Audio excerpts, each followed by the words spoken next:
How's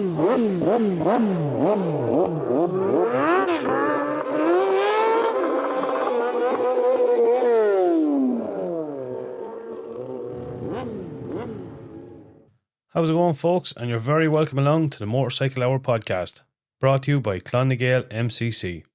Before we kick it off, just a massive shout out to our sponsors, Terence Healy Motorcycles. Terence Healy Motorcycles is a one-stop shop for all your motorcycle needs, stocking a large range of quality used motorcycles and also a main Honda dealer for the Midlands. They also offer the latest gear and motorcycle gear and accessories, and Terence Healy's is an approved RSA training centre. So check out their website on thmotorcycles.ie. Also, a massive thanks to motorcycletraining.ie for sponsoring the podcast. For all your motorcycle training requirements for IBT or any pre-test requirements, check out motorcycletraining.ie. Before we kick it off, we do also want to mention that this podcast is intended for an audience of 18 years and older. So just remember this when deciding where and when you listen.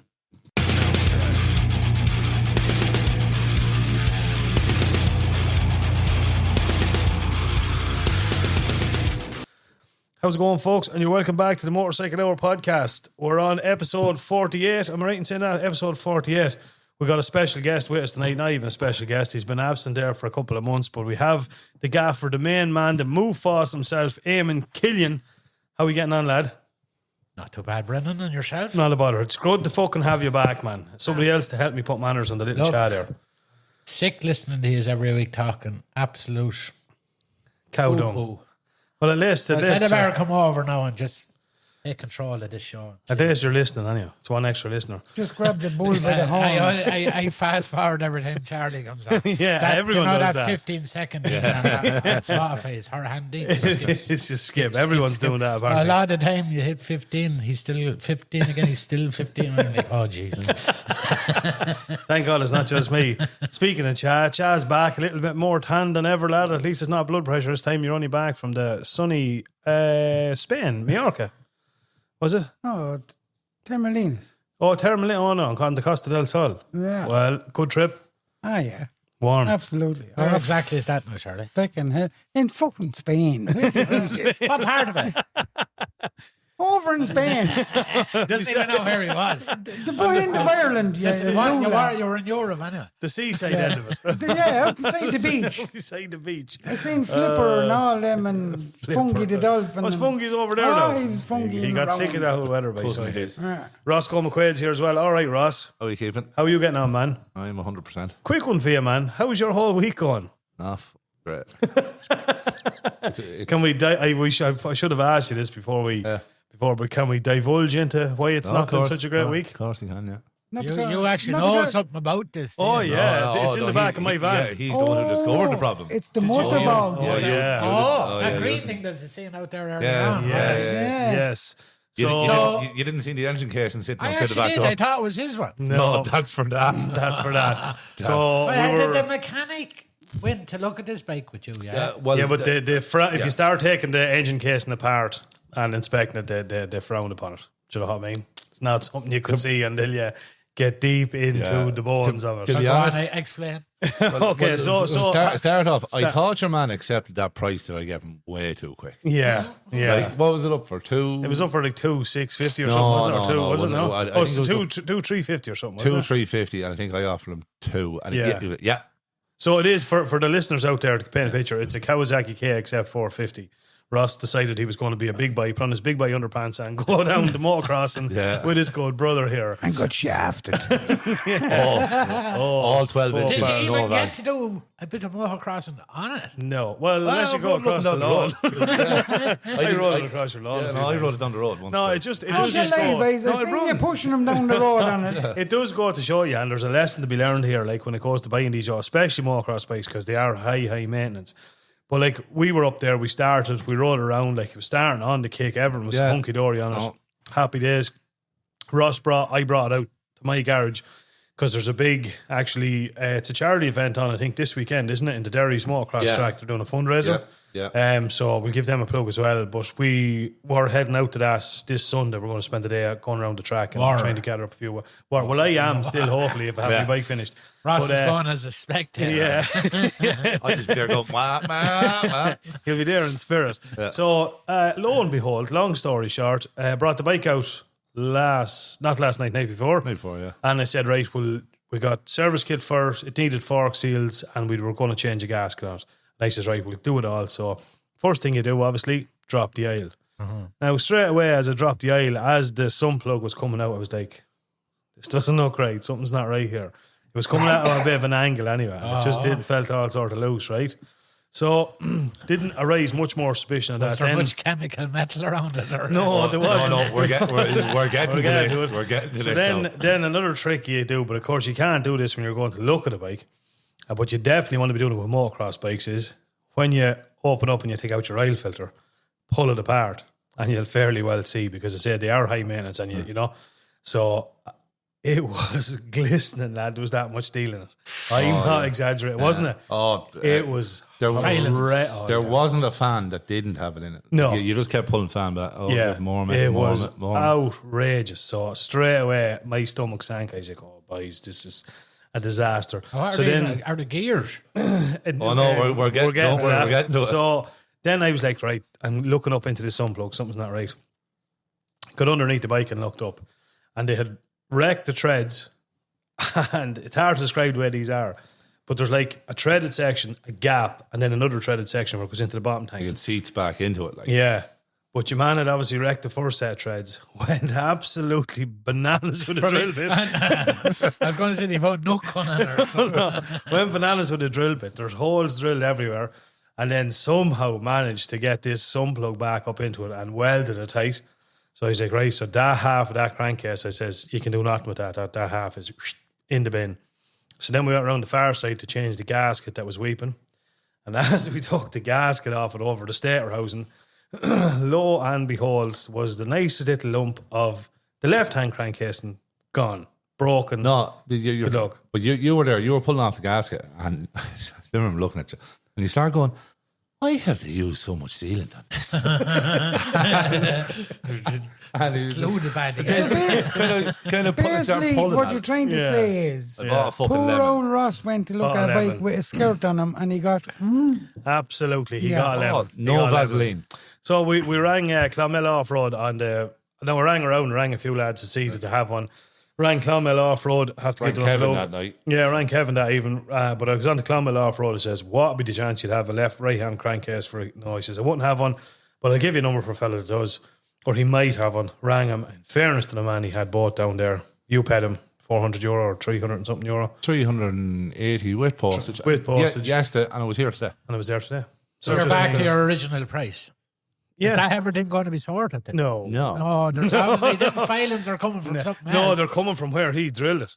Well, that's like he hold literally. on. That's what we're hoping. Yeah, I'd be fairly confident they're coming from there. Yeah. Are you sure? Yeah, I'd be fairly confident. At this fucking stage, we'll probably open up the engine and there's just rubber bands everywhere. What were the gear? What was electro gear? No, it was spot on. Yeah, they're only 4-speed bike. Yeah, no, it was spot on. It was spot on that way, to be fair. But no, it is. I'd be fairly confident saying that. So you're going to have to get a full gasket kit for it, and we'll change probably the piston and conrod that were in there, and we'll have to get shims, and we'll shim the valves and a You're few really bits and enjoying pieces. this more crossing. It's great, experience. Yeah. For going 100 yards down the fucking road. well, I tell you, all this, if you really get into it, don't forget that has to be done how often? 40 hours.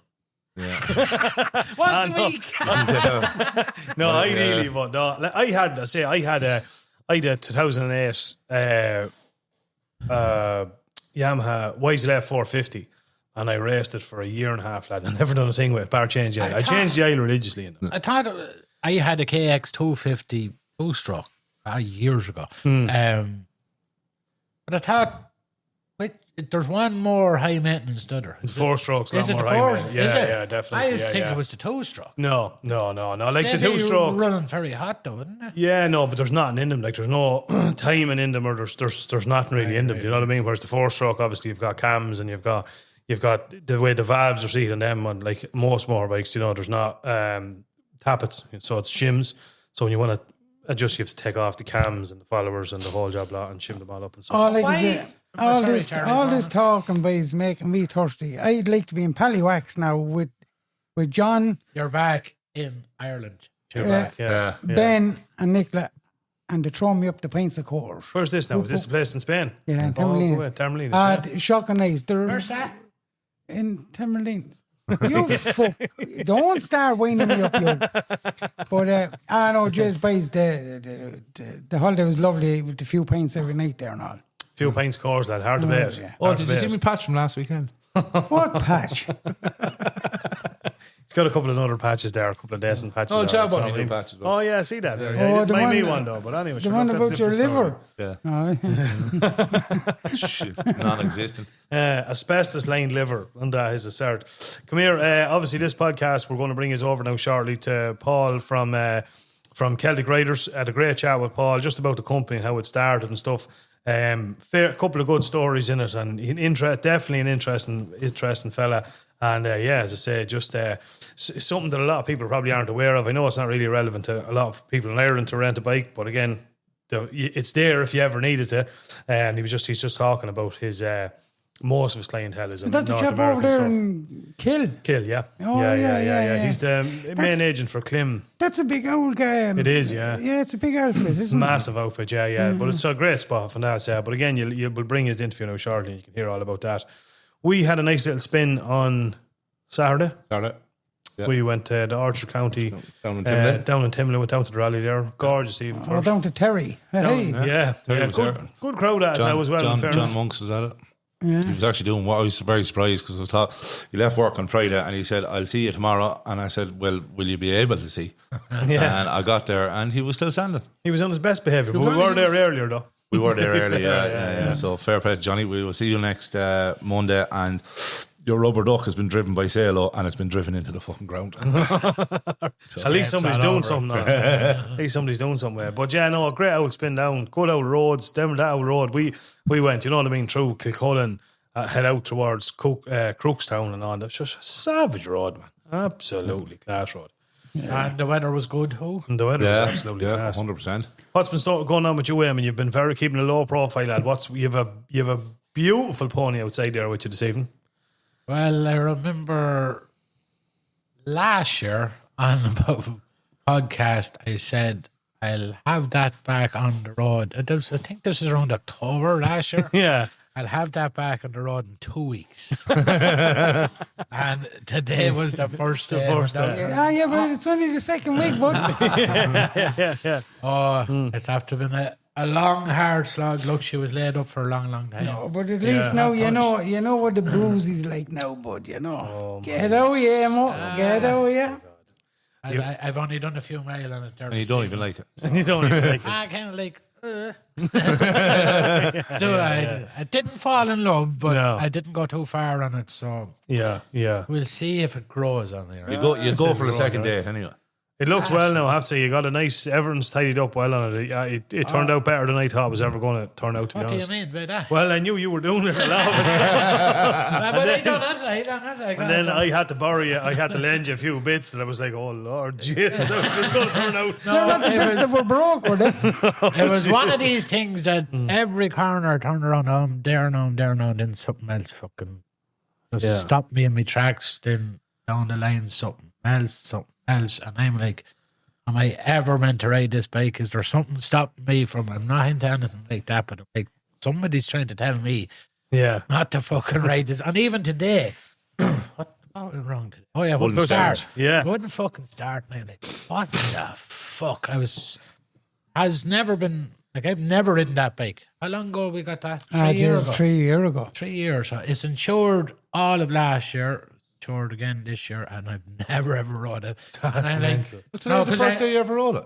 I've never rode that bike ever. You're getting like Chano, you know No, that? but I bought it needing work, so You I shut your mouth. I had me blade back on the The road. lie, we're going to get to that now shortly too. Hey, Jesus, she was out there for an hour. Whoop you, boy. but didn't today. Yeah, it was just literally. It has been running before. I bought it. Obviously, had heard it running, but I'd never rode it. Brought it home in a trailer, but fucking then went to start it today. Oh, fuck sake, what the fuck? Put one of that booster thing. Oh, yeah. I put that on it. No, say, is that a heap of shite? No, it's not even fucking. It's not even trying to start. The lights were flickering every time it hit the button, but not a click. She was priming and all, lights coming on, the clock dials going up and back down. Could hear the pump cutting in, but no, not all over the car. Put the jump leads on. No, I did test the battery, and it was like 12 and a half or something like that. Yeah, So we'll see. that probably should be a bit higher than that. So I was putting it down to that, still wouldn't start. Then I said, the first place it would start is at the fucking switch, clutch switch. And everything looked good, but I just disconnected it and fucking looped it with a fucking old bit of wire, and straight away back she went. So Yeah. I'm like, is there still something telling me not to bring this truck up the road? Is it going? Then you're kind of, it's going on so long, been in bits at home in the shed, and then You question everything. yeah, and then there's like parts that I'm a whore for fucking not really recording everything. Yeah. And it'd be in my head, but then when it goes on so long, You forget. I pulled that piece apart 6 months ago, and 100%. what exact way does it go back to?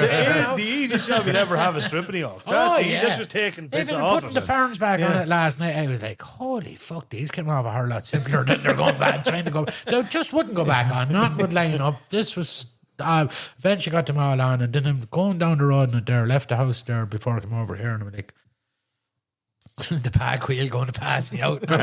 Is the front wheel going to fall off? Is this Yeah. going, you know, Yeah, you'll be yeah, second guess. Obviously, I had everything kind of double checked, but you're kind of Yeah. the same time. I'm mechanically minded, but I'm not a mechanic. No. But I like tearing into stuff or whatever. But I was like, There's one rule at home when you're doing that and putting that back together.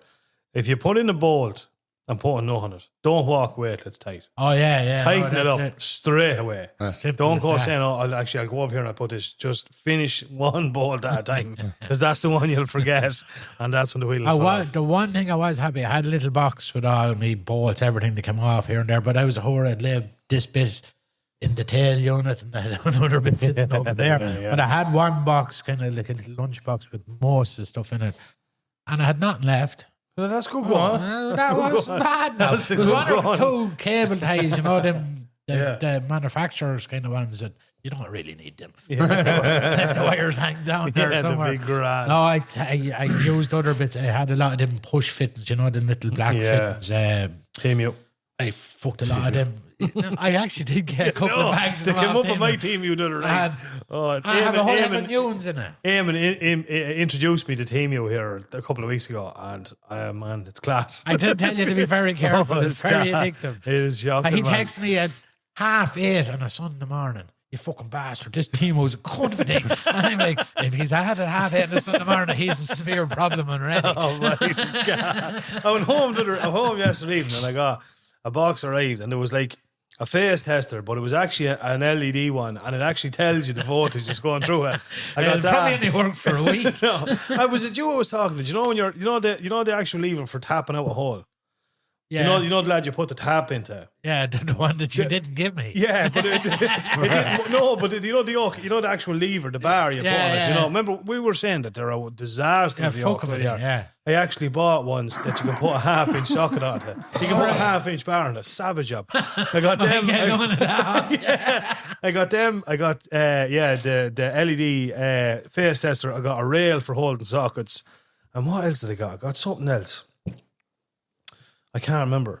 And 4 yokes and €16 delivered to the house. something You go, was- head torch. €16 lad delivered to the house. Unbelievable. I bought a box of like, do you know? Do you know when you're doing bits of a bike? I be always, you know, if you're cleaning up a surface, a bit of sandpaper, just a emery paper to clean it down. I bought a big box, man, of all the different grits in a roll. Do you know what I mean? Oh, Just yeah, pull out yeah, what you want. super, Everything. It's absolutely class. We're not sponsored by Team U, by the way, but it is absolutely class. The Chinese are savage. Absolutely But just unreal. you can't. Yeah, as I told you at the time when I was telling you about it, you have to be very careful though at some of the stuff. Yeah. The lad telling me the man that you bought the motocross off. Oh yeah. We're having a chat in the pub there one night, and Wolf was sneering about team with this, that, and other. And a mate of his seen a bull bar on it for his Jeep.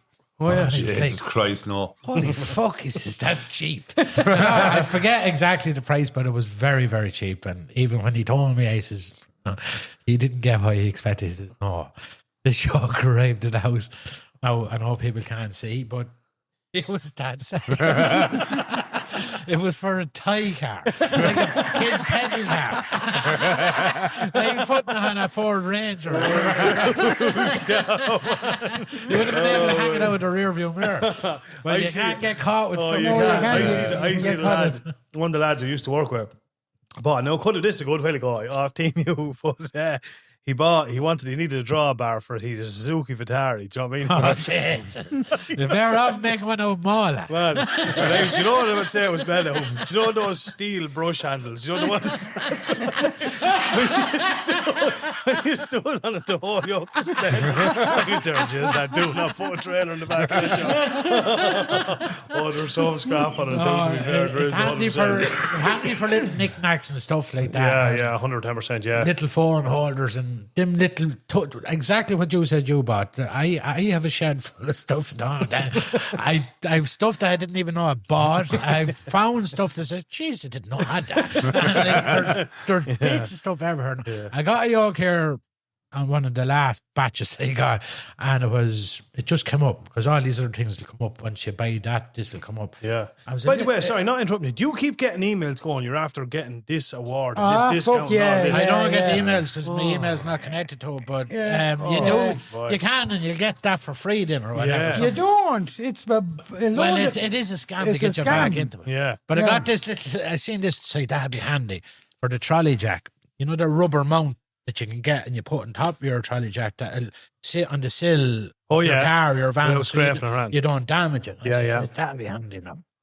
So I have a big 3 ton or whatever it is trolley jack, and the heading that's probably 6 inches in the 4 inches. Yeah. And so in the last batch of a shitload of shit that I got, this yoke was in it. I was like, what the fuck? No, it's rubber and it has a little slot in it for your sill, but it's probably for a tie car as well. It's very, when you put it sitting on the top of the trolley jack, you literally can't see it on it. Now, I did jack up the van we had there a few weeks ago when I was servicing it. It did work, but it was squashed into an eagle when I let it back down. It'll pour over. No, it was shocking small. Like, I don't know what sort of it's probably for one of them, you know, the little tiny trolley jacks. Probably for the likes of one of them it would fit, but not for a big one. Yeah, no, there is some good stuff in it, but you have to be very careful. Oh, you have to be, all right. 100%. Come here. We're going to chat about your planning your trip to the Pyrenees, even though we're fucking sick of listening to it at this stage. But we're going to chat. You just told me you haven't been on this in ages. No, but we're still, we'll be talking the outside of this, of course. Then we're going to be back. We're going to hear more about Charlie's amazing holiday and these people that he's met over there. And Ross, we're probably going to snare you a bit more about your dirt bike. Yeah. But before we go any further, we're going to bring this chat with the one and only Celtic Rider. Sound like a plan? Yeah. Folks, I'd like to give a massive welcome to Paul from Celtic Riders. Welcome to the Motorcycle Hour podcast. How are you? Thanks very much, Brandon. Nice to be here. Good, great to have you here. We're delighted to have you here. Nice to be anywhere. Absolutely. And we're getting spoiled with the weather at the minute. We're getting some good weather at the minute, so. I'm blessed, it's been great, And it doesn't make a huge bit of difference to our clients, Brandon, because like even for 2026, we're nearly 60% booked up. So the people that we have coming over aren't concerned about weather. I very seldom get people calling me, can I rent a bike tomorrow? Most of our clients are from America or Canada, and they book a tour for 2 to 3 weeks, and they do tours of Ireland and Scotland. So I know weather is a great benefit, and it's lovely to hear them coming in saying, oh my God, we expect it rain, blah, blah. But it does make a difference from a safety point of view as much as anything else. Absolutely. Yeah, no, absolutely, 100%. And as the fella says, there's no such really thing as bad weather. It's just bad gear at the end of the day, isn't it? Yeah. To be fair. Well, we have the bad gear sorted out a long time ago. Well, I've seen that. Well, I actually first met yourself going back. It was in 2017, I believe, when 2 of my mates, I lived in Australia for a good few years, and 2 of my mates were coming home from Australia, and we decided we were going to do a spin all around Ireland on the bikes, and they rented bikes off you. So we went up, and I wasn't at home. I hadn't heard of Celtic Rider before that. And when I arrived at your premises in Kildare, I was blown away. It's absolutely nothing short of phenomenal, the setup you have there and all the gear. But take us back. Where did it all start? How was Celtic Rider born? Love. Love, okay. Love, yeah. A love of motorcycling. Yeah. Ever since I was in my early teenage years, a real profound love of motorcycling and a profound love of Ireland. Yeah. I simply put those two passions together Yeah. and created Celtic Rider. Okay. So I suppose we're 19 years in business now, but it came about a long time ago, about 30 years ago, I'd say. Myself and my wife having a few drinks at home. And she said, "What would you like to do, Paul? Like, what would be your dream job?" And I said, "Something to do with motorcycling and something to do with Ireland." And Siobhan, in a very pragmatic way, says, "Well, why don't you open up a motorcycle rental station?" And I said, "What a wonderful idea." Yeah. And the next day I contacted our insurance broker. And 10 years later, he got back to me with the insurance. Yeah. That's how long it took. Okay, I'd It was say. really difficult. And here we are 19 years later. I'm touching a bit of wood now. Yeah. Not one accident we're talking about. Oh, brilliant. Yeah, well, I know that's the kind of bone of contention with a lot of people. It's all people have great ideas and stuff, especially with motorcycling and any kind of industry like that. But it usually always comes down to the insurance man, whether it's possible and feasible and stuff. Yeah. So, what did you start off on? You started 2007. Am I right in saying that? Yeah, we got the insurance in February 2007. And believe it or not, even at that young age, I had no mortgage. And I remortgaged the house for €500,000 to start the business. Jesus. And 6 months after that, the worst recession this country has ever known. Yeah. Yeah. And the only thing that pulled us through as a family was Celtic Rider. Do you know why? Why is that? Celtic Rider has nothing to do with the Irish market. Okay. Nothing. We're totally based on international tourism.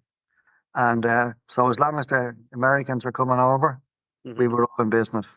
Okay. It actually saved us, you know.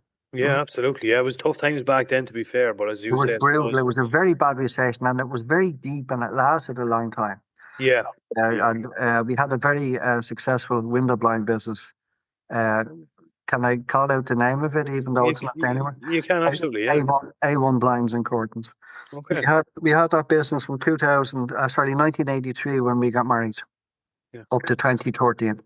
We had that business, and for 31 years now. I kind of retired out of it when we got the insurance to start this, because I'm the sort of a fella that I think if anyone is going into business, even a small family business, if you don't give it 110%, it's never going to take off. Especially a niche business like motorcycle tourism. I mean, it's even among bikers, it's quite niche because it's expensive. Yes. You know what I mean? And just like William Butler Yeats said in his poem, you know, if you're dealing with people's dreams, you know, you really need to tread carefully. And over the years, we've been nominated for a lot of small awards. I never asked for them. We were nominated for them, and we ended up winning Dublin Business of the Year, and then we won International Family Business of the Year, and we were in with the Taoiseach and all. And I remember saying, "What the hell am I doing here?" But you know what it is. Like, I'm not to lose my train of thought now, but you have to know what you're doing in your business, whether it's a service business like ours. You have to know the country inside out. Yes. And you have to be a biker. Like, a motorcycle rental station is never going to be part of a car hire company. If you're not a biker, absolutely, completely forget about it. It's not going to happen, you know. Yeah. And come here. So, when you started off in 2007, what kind of bikes and what kind of quantities? What did you start? What was your first kind of? Well, I was the most selfish person on planet Earth at that time, because I told my wife, and it wasn't true, of course. Now we need this and we need that. And every bike, I mean it, I ever wanted, I had. I had a collection of 20 bikes, but you know, looking back on it, it was funny at the time. But in a way, I should never have borrowed to buy all them bikes, because you know, I had bought bikes before we had the rentals because I just wanted, from a photography point of view, and I wanted to be tangible. If people looked at our website, what I was marketing that we had for rent, we actually did have. But the business lost money hand over fist for 3 years, to be honest with you, and most I had to do with kind of depreciation. But to cut a long story short, our entire fleet now is BMW bikes, BMW GS, because we have discovered from a touring point of view that you're better off with bikes that can have very good kind of suspension on them and are light and nimble. So the F800 GSs are ideal for solo riders, and the 1300s are ideal for solo or for people riding two up. So it's exclusive BMW now. And if you look at the trend in Europe, nearly all the rental stations down Europe are completely BMW. Okay. Yeah. But you must find good support with BMW as well. Obviously, if you're owning a product, you need good support too. Which, No, I have to say now the BMW we bought, to my knowledge, 378 BMWs. I've sold about 8 or 9 of them in the last 10 days because our season is winding down now. Okay. And there's no point in having them lying there because we only open from May until September, so it's only a 5-month gig, you know. Okay. Yeah. And back in 2007, what kind of bikes were you running? So in 2007, we had Honda Transalps, which are wonderful bikes and still are wonderful bikes. 650 Transalps. We'd 6 of them. We had Honda Shadows for people that wanted cruisers. Wonderful bikes. But what happened to me, a strange thing happened to me. I made CB500 Hondas, we'd Motor Guzzi, we'd Yamaha V-Star 950s, a couple of Harley Davidsons, a couple of BMWs. Because what I wanted to do was, because we were the force in Ireland, we had no other business, we had no other yardstick to go by to see what other people were doing. So we were kind of just winging it the whole time. And after a year or two, we also built a database. And in that database, we put everyone's license. So 19 years later, and many, many thousands of riders, we know the average age of our client, which, by the way, is 64 years and 7 months is the average age of our client. Okay. So we often get people in, to be honest with you, and they be in their late 70s. Right. And honestly, Brendan, I often see them getting out of the taxi here, and they can hardly get out of the taxi. And do I worry about that? Not in the least, because I tell you one thing that I see on a daily basis here, and it's like a little miracle. Old men and old women becoming teenagers when they swing a leg over a bike. It's a miracle. It's a wonderful thing to see. Yeah, absolutely, yeah. Wonderful thing. But we also introduced Can-Am spiders when we reopened after COVID. We had to close for COVID, obviously, because international tourism. And we were more or less closed for almost a good 2 years. And it was the best 2 years of my married life because we bought ourselves little electric bicycles and we cycled around everywhere. And it was fantastic. Yeah. But no, the Can-Ams, we were getting requests for Can-Am spiders because our clients are getting older, and we get a lot of lady riders in, and a lot of gay lady rider clubs coming in. Yeah. And they're big into Can-Ams, and so we started off with 2. There's no dealer over here, and we couldn't buy them in from England. So in late July 2021, when the government reopened the country to international tourism, if you recall, hardly anyone came over because if you got COVID, which was a good chance of getting it, you were quarantined for a fortnight. Yeah. And Americans weren't coming over because the vast majority of them wouldn't have a job to go back to if they had to. You know, it's as simple as that. So we just shut up shop. But in late July, the government opened the country. And in the first week of August, I was trying to buy a new Can-Am down in Toulouse. And in typical French fashion, the English was very poor. So this went on for about a week, and the guy didn't understand an ex-fat sale, and it was going on and on. So I got tired of it, and I found another dealer, Power Sports in Holland. And I recall my first phone call with him. You know, I said I was like an idiot on the phone. I says, "Hello, this is Paul from Celtic Rider in Ireland. Can you speak English?" And he said to me, probably better than you can. Right? To make a long story short, we bought 29 Can-Ams off him since then. No way. Yes, Jeez. yes, way. 29 of them now. I normally fly my guys into Amsterdam at the early morning flight, and then they take a train down and he meets them, and then they ride them to Calais. But just make again a long story short, this year we got the agency for Ireland for them. So the last 3 were delivered on our road here in a big 40-foot truck only a few months ago.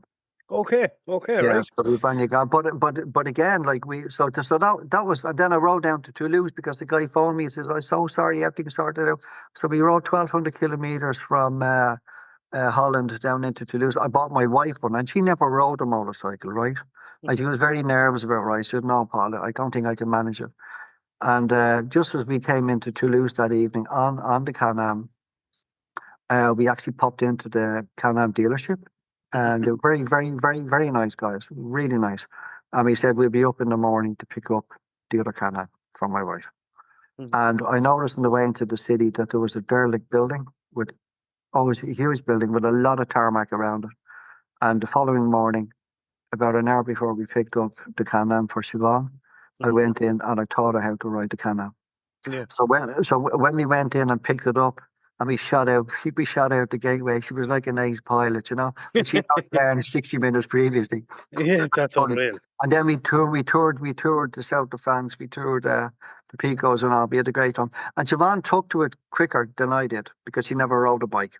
Yeah. I actually hated the things, you know. Like the first time I ever laid eyes on one, I said to myself, I wouldn't be got dead on one of them.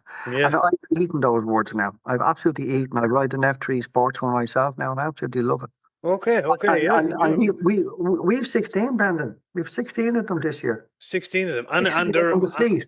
and would you say they're kind of booked out? Is it a thing now where people are going for them ahead of the BMW, or is it just have a bit of a mix? Well, it's as word gets out among the Can-Am clubs in North America and Canada that you can rent a Can-Am in Ireland. See, hardly anyone in Europe is doing them.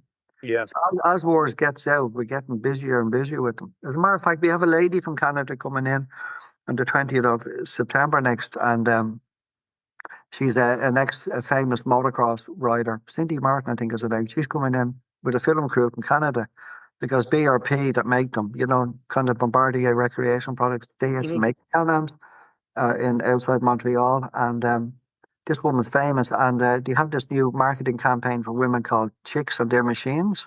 Okay. Coming over to do a show, and so I'm going to bring them up to the Arctic Guinness up beside us. I'm going to bring them over to Wicklow Gap, and my wife and my daughter Louise will probably get a few women in it, you know. Brilliant. And, yeah, so we're kind of excited about that. But to answer your question, we wouldn't carry 16 of them if they weren't renting, like, you know. Yeah, for sure. Yeah. You know, and then next year is busy with them as well. So, Okay. Yeah. And But then they're safe, Brendan. what's that? They're safe. They are. Yeah. Okay, I get you. Yeah. What sort of an engine's in them? What type of an engine? They have it was called an ACE 3-cylinder Rotex engine. So it's 1,330 cc. Okay. 3-cylinder Rotex engine. And the Rotex engines, as you know, BMW have used them on the twin-cylinder and single-cylinder bike for decades. Yeah. I can tell you from having as many BMWs as we have, they're absolutely bulletproof. So if you think about it, it's the equivalent of having a 1.3 litre car that weighs 440 kilograms. Yeah. Just think about it. Yeah, absolutely. Yeah. You know what I mean? Yeah. Like, it's a deep-tuned engine. It's effortless. Yes. Effortless on the engine. Yeah. I've never ridden one myself. I've seen them, and I always thought they were an interesting looking machine. To be fair, I often wondered what they'd be like to ride them. All right, but as the fella says, yeah, they are starting to get popular. I used to see a lot of them actually over around Australia and stuff. So they're growing in popularity. And what's the just on that before we move on, what's the licensing requirements then for a Can-Am? Well, I've been selling them in Ireland. So I sold about maybe 18 of them, and a couple of them I sold to lady riders who never had a bike license. Okay. And I had to have a bit of a battle now with the licensing authority and with our insurance company, because if you have a Category B car license prior to January 2013, you have an automatic entitlement to ride an automatic trike. Okay. So I sold trikes to 2 women, one of them down in Athlone and one of them down in Kilkenny. And they couldn't get insurance. So it took me about 4 months, but I did get it. And ever since then, I'm getting insurance like that.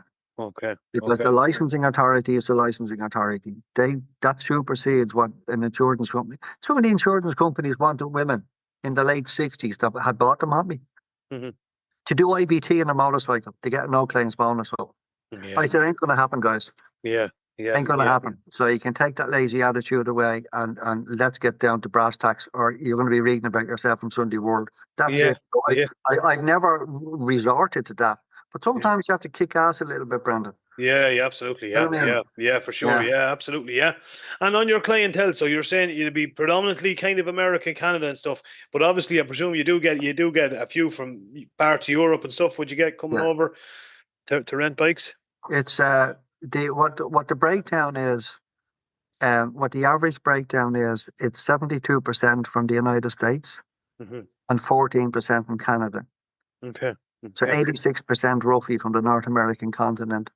And then the other would be a breakdown of Germans, French, Italian, and Australians. Now, the Aussies are funny. The Aussies, because it's so far, it wouldn't be uncommon for them to take a bike for up to a month. Yeah, okay, yeah. Would not be uncommon because it takes them, it's such an effort to get over here. They love going to the TT races. Then they go around Ireland for a few weeks. And there's another part of our business, Brandon, that's very important, and that's our safety orientation course. We have a safety orientation video that we made ourselves. It's on our website. If you look at celticrider.com, on the top left-hand side, you see a safety orientation video. It's only 12 minutes long. And it's not to teach anyone how to ride, Brendan. It's just pointers on driving on the left in Ireland. That's all it is. But it doesn't apply to Australians, you know what I mean? You know what I mean? So yeah. Because it's the same over there. But nonetheless, I do ask people to watch it even if they're from England. It's only 12 minutes long. And then what happens then on the self-guided tour packages, as a matter of fact, anytime anyone rents a bike, myself or Liam, Liam is our kind of fleet manager here, and Liam has been with me from day one. We always leave the ride out for up to 100 kilometres. 100 kilometres. So that's about average an hour and a half to 2 hours to orientate riders to driving safely. And what you're doing there is, it's all built into the price anyway, but what you're doing there is you're protecting your clients and you're protecting your insurance and you're protecting your fleet. So it makes sense. I don't understand people arriving into Dublin Airport or Shannon Airport and being handed the key to a manual car, and then the staff say, next please. And there's no cockpit training. There's nothing. I go up around Dublin Airport a lot, and you've often seen cars crashed into curbs and all. No training. I think it should be mandatory that something should be done. It is a bit bizarre, yeah. My parents would, for what they kind of do, they do go to America most years and rent out a camper van and tour around for a couple of weeks. But one of the terms and conditions of the company they go through is you cannot pick up the camper on the day that you land. Same here. Yeah, you have to get a night's sleep. Yeah, absolutely. That's very important. You had to be exhausted after a transatlantic flight. Yeah, absolutely. Yeah. I remember, as I say, going back to 2017 when I was first in your place with Chris and Randall, two Australians, and as I said earlier on, I was absolutely blown away with the setup. Just the whole setup, the fleet of bikes. I think was it maybe your daughter? I think maybe Louise, full time. Yeah. Louise gave us a bit of a tour around down to the workshop. You know what I mean? To the stack of tires that were there to be changed, some of the maintenance. Then the lads went in and they watched the video, and then they were into all where they got the gear. You know, their helmets and all that sort of stuff. It was just absolutely phenomenal. I actually had Louise. I kind of browned her into giving me one. She gave me a Celtic Rider t-shirt, and I wore that thing to death. And that is the truth. They were just class. They were a lovely t-shirt. But if we get a couple of sales out of this, Brendan, I'll change over another one. Yeah. I'll pick you up on that. But they were just class. I swear to God, yeah. But the whole set. Now, as I say, back then the lads hired the two boys to come over. One of them was looking for a BM GS, but you were booked out of those. The other one at the time, I think you did have a Harley Davidson or an Indian. I think it was a Harley you had in the fleet, Yeah. or a couple of them. That was gone. So what they ended up renting was 2 Honda NC 750s, which they Yeah. absolutely loved. To be fair, Mm. they raved about them, and I even to this Yeah. day I raved about them. They were a great bike, you know. Great bikes. The only problem from our point of view with the Hondas, there is no mechanical issues with them. They are really a wonderful bike, but from the point of view of a business owner, Mhm. a BMW 750 at the time, that we had the NC Honda 750, so you have the same cubic capacity bikes. The BMW would take in nearly 3 times as much rental revenue as a Honda. Okay, there you So, go. Right. so although Liam loved them, our fleet manager Liam, he just absolutely loves Hondas, Mhm. but the rental revenue is too low, so it's pointless having them. Okay, I get you. Yeah, Yeah. I understand. Yeah. And how are you finding the 1300s? It's all GS I love 1300s them. now, is it? Yeah. I love them. Yeah, I love them. So they're the only bikes that we're going to be carrying forward for next year. It's the new 1300s. We got 6 new GSAs in as well a few months ago, so we keep them as well for next year. Okay, fantastic bike too, to be fair. Yeah. I've ridden them a couple of times. They're a really nice bike, in fairness, you know. Yeah. So come here, so you were saying you're fairly kind of getting fairly booked up for 2026 now already, yeah? 2026 is looking great, but the strangest thing is happening next year. Very weird. For the starters, and I know you may not believe this, but it's a God's honest truth. 100% of our clients for next year Mhm. are repeat customers. I was going to ask you that question. Now it's normally 40%. Okay. Now 40, if you think about 40%, right? That means 4 out of every 10 clients Mhm. from America or Canada are previous clients. Now what does that tell you? Mhm. What does that tell you? They You're doing, absolutely love their yeah, experiences over here. yeah, It's yeah. not just what we do. We're just the opening salvo. It's the people of Ireland that are the magic ingredient. Mhm. This and our beautiful landscape Yeah. and the wide Atlantic Way coastal route, and it's the friendliness of people and the hospitality and the cleanliness. Everyone talks about it, the cleanliness. Mhm. Mhm. You know, so But it is, you know, we probably take it for granted. I've said this before, you know, we live here and we commute to work and we work every day and we go down to our local at the weekend maybe and we see the same faces. But then this year we decided that's what we did as a group of friends. We rode the Wide Atlantic Way for 5 days and we ended up in Killarney for the bike fest and we just raved about it. You know, it just exactly as you said, the people you meet, the scenery. We were actually blessed with the weather in that particular time. yeah, Everybody's got a story to tell, no matter where you are. yeah. The food is fantastic. It's a thing that's overlooked sometimes as well, but just the whole experience. So you could definitely see why it would attract people. Do you know what I mean? From the likes of American stuff to come over here, and they all have they all talk about the beauty in Ireland, like, you know. And again, we take it for granted. Like, I could drive through the Wicklow Gap there 100 times, and you know, wouldn't bat an eye at that. But I Yeah, remember bringing the 2 Australian fellas, and they were they just kept blown saying, away. it's like something out of Lord of the Rings, you know. And we take it for granted, you know. It's because we're born and reared into it. That's the Hmm. reason why, you know. But I Yeah. mean, like, you take, as I said to you earlier, if you're from America or Canada and you've got Irish blood in you Hmm. and you're a biker, and just like a golfer when you go abroad, all you want to do is play golf. All bikers want to do is ride bikes. So Hmm. you know what I mean. So Hmm. yeah. But yeah, you're absolutely 100% correct about the food. The food over here, the food in Ireland is second to none on the planet, as far as I'm concerned. Absolutely, We yeah. have, we have great food. And another thing that sounds almost too obvious to say, but I will say it nonetheless. We speak English. Yeah, yeah, for There's a sure. couple of Yeah. there's a couple of highly intelligent riders from Texas asked me once, "Do you speak American over there?" And you know what? If you Yeah. ever ask a question like that, Yeah. just say yes and move swiftly along.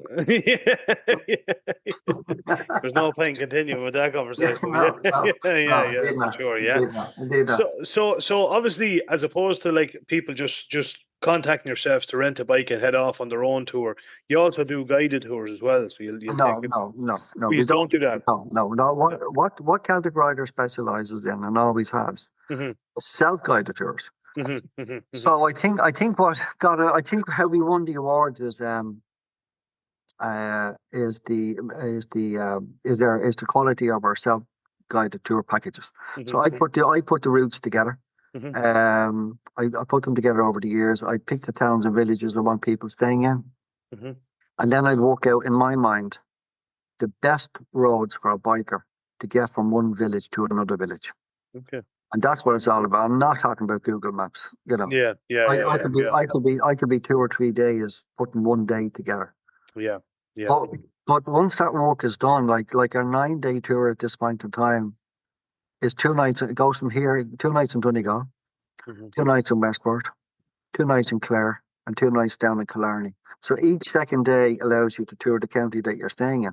Yeah. You understand me? So, for example, day 2 in Donegal is up the N59, Barnesmore Gap, up in the Glenveigh Castle and Gardens. And there's a lovely story there about the famine and beautiful gardens, beautiful castle overlooking the lake. And then it brings them down to Glenveigh National Park. You have lovely views of Errigal Mountain there, and then it brings them down to Sleevely Cliffs. So they get to Sleevely Cliffs around 3:30, 4 in the afternoon. And they're the highest accessible sea cliffs in the continental shelf of Europe. And then so people normally spend an hour there. And then I have them coming back through Kittybegs, obviously, into Donegal. And then the next day from Donegal to Westport through Ballycroy National Park. And that's the most unique expanse of peat and moorland left in Europe. Ballycroy National Park is. It's spectacular. Yeah. And there's a lovely visitor centre. Anywhere I want people to see and experience, I have them physically passing by. They don't have to deviate from the route. All the work is done. And then when you arrive into your town or village, the pink line disappears on your garment, and you just come to favourites and punch in your hotel, or sometimes a 4-star bed and breakfast. Beautiful. And off you go. That's it. Yeah. It's a no-brainer. No, but it is. You look at it again. Just going back on the trip that we did, we planned our routes as best as we could. Now we headed across kind of to Westport. We spent a night in Westport, but what we were doing is, I'm not sure if you're familiar with the photo rally, So we've been we've been doing that this year, and I have to say I love it. I keep talking about, but it just brings you places that you don't normally get. Then brings you down some roads you wouldn't normally go. But we were kind of doing a mixture of that, and we spent a night in Westport, and we spent a night where did we go? We were Westport for a night. Then we ended up in camp down in Kerry, staying in these little log cabins and through Connors Pass, and on the way it was just absolutely unbelievable. It was done. And bikes, my God, obviously Bike Fest was going on, but no matter where you were, this is June Bank Holiday weekend. Like the amount of motorcycles you're seeing on the road is unbelievable. And I always think Irish people are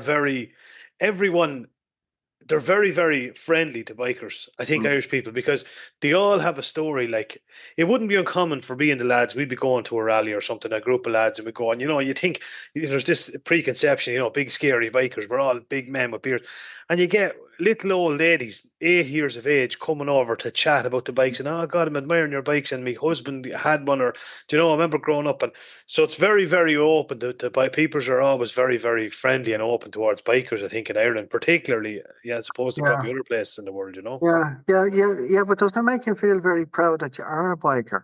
Absolutely, and you have the choice to put all that goodness out into the world.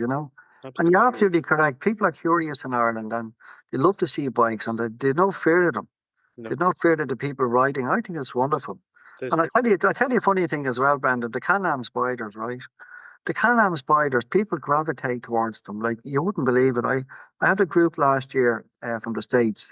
There's a nice lady over there, Lisa Malachowski is her name, and she has a little touring company. She's after starting up with her husband, Beverly, and.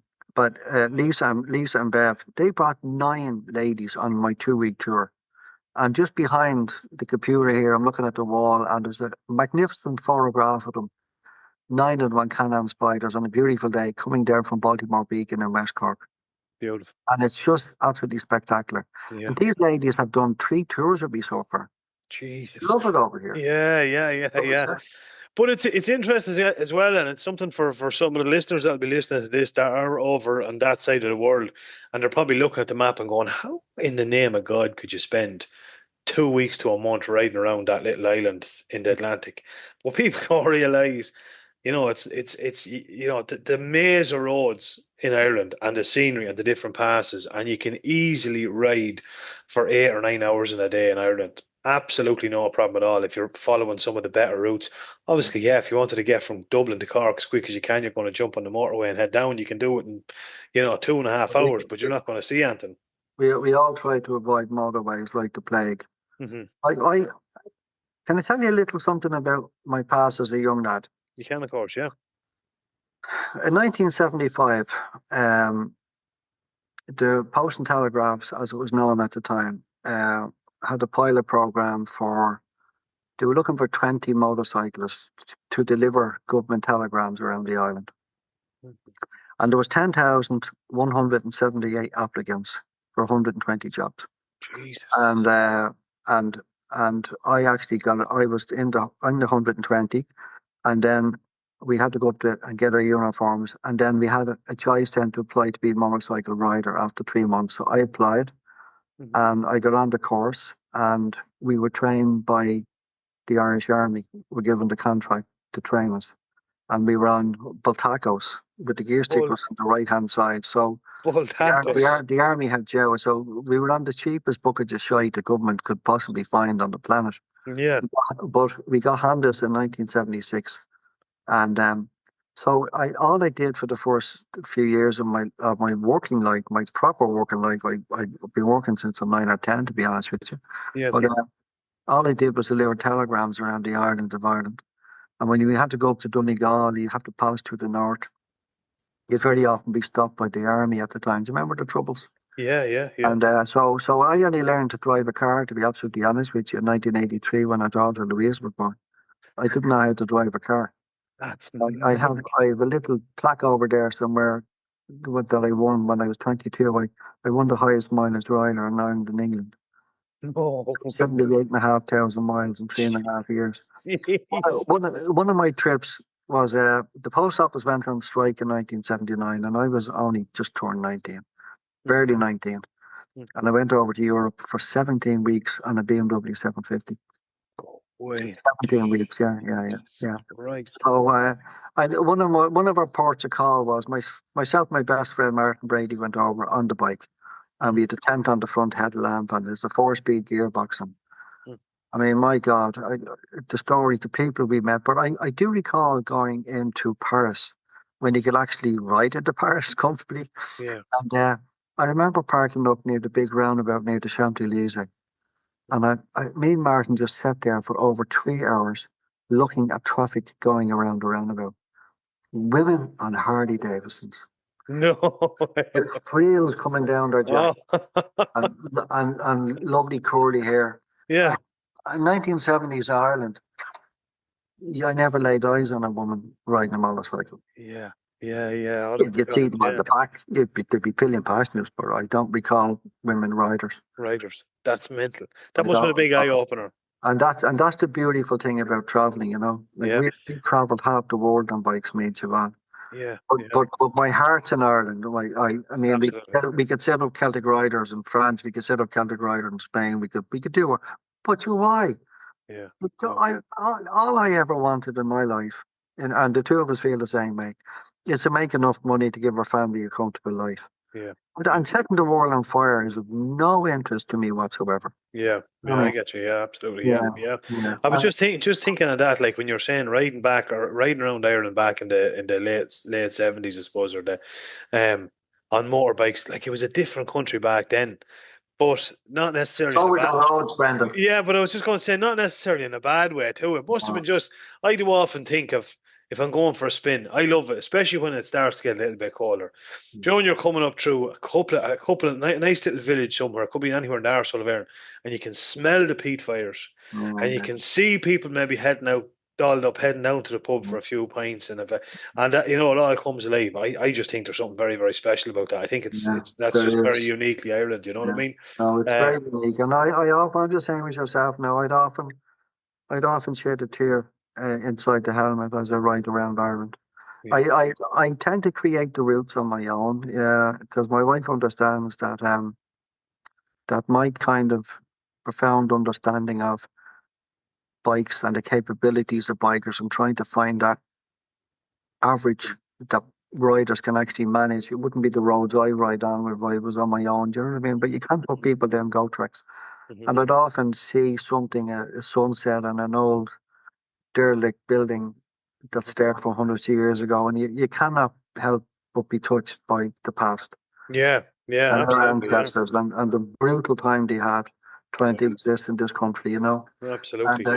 yeah. So It's anyway, it's gas. Like I genuinely would be jealous now of the thought of. I often thought, I'm 37 years of age. My father be often telling me, stories about when they were younger and the way things was, and I do genuinely think sometimes I'd love to be able to go back to that time. And like your story, on an old motorbike, thundering up a road, that where people hear the bike, they'll actually come out to see, cheers, there's something coming down the road. You yeah, know, whereas yeah, now Everton's 100 mile an hour, it's a rat race, and no one yeah, passes any heat. But mm, back then, and I think, not aside from the drinking, my job takes me all over Erin to some of the most, really remote places and stuff. And I'd often love, say, if a Friday evening I could be coming up out of Castletown Bear below in Cork. And like that, you come through this small little village and there'd be an old pub. Do you know what I mean? And you'd see a couple of old cars. And you just know, well, if you just went in and sat up at the bar, you'd be guaranteed to meet 3 or 4 characters oh yeah, that have a story for you that you'd probably maybe never forget, yeah, whether yeah, for good or bad. Do you know what I no, mean? And you get a sense, and they'd want to know all about you, and like, I give you an example. When we were, as I say, when the lads came over that time in 2017, I still put the hand up and said that was probably one of the best trips I ever had. And as a young lad growing up, I was in a pizza for me 18th, I done all that shit, mm, Spanish, all that. But those couple of days riding around Ireland with my mates, hand on heart, probably the best time I ever had.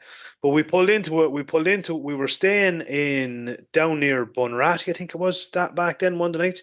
Can't mm, think of the village, but we pulled into this village. We were staying in a B&B up over a pub. mm, And there was a lot of bikes going by, and there was tons of them heading down to Killarney, but there was a lot of them pulling in, do you know what I mean, for a bite to eat and the whole lot. mm, And this fella was sitting there, and he was probably all of 80 mid 80s, I'd say, and he had a walking stick and the whole lot, and he was kind of looking over at us. And next thing, we were up and chatting to him, we were having a few pints, and he was talking about the bikers and where we were going and this, that, and the other. And next thing I could see him, and he was beckoning the bar maid for something anyway. So he did a piece of paper and a pen. I didn't know what he was writing anyway. Anyway, a couple of hours later, we were heading up to the bed, and he just came over and he stepped up off the stool and he walked across with the old walking stick, and he had this sheet folded in half, and he says, "There's," he says, "that's something for you lads now." He says, "And I hope he's enjoyed the rest." And he says, "Want you to be safe and the whole lot." It was a poem he was after writing for us about the bikers. And basically the gist of it was, and I won't try and remember, but the gist of it was how people think, you have all these big burly bikers in leather and all that, but you don't realise they're the best people you'll ever meet. You yeah, know?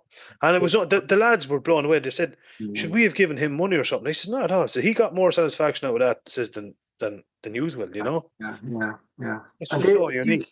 these kind of unique experiences that you just kind of described there, I get them said to me all the time here, and not precisely the poem thing, but Mm, and it's only when you actually travel, and that's why I would appeal to people, if they're thinking about motorcycles, to actually take lessons, take professional lessons, mhm, and because it'll change your life.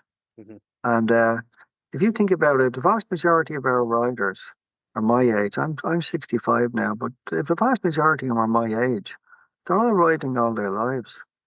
They're still standing. Yeah. They're still touring. mhm, They still come alive when they swing a leg over a bike. mhm. So if you're bored to death and looking for the meaning in life, get a bike and get 100%. some friends. And Mhm. just like what you described there, you're absolutely on the money, Brendan. It's shared experiences with other people, whether they're friends or family. That's what life's all about. These are the most meaningful things in life. Mhm.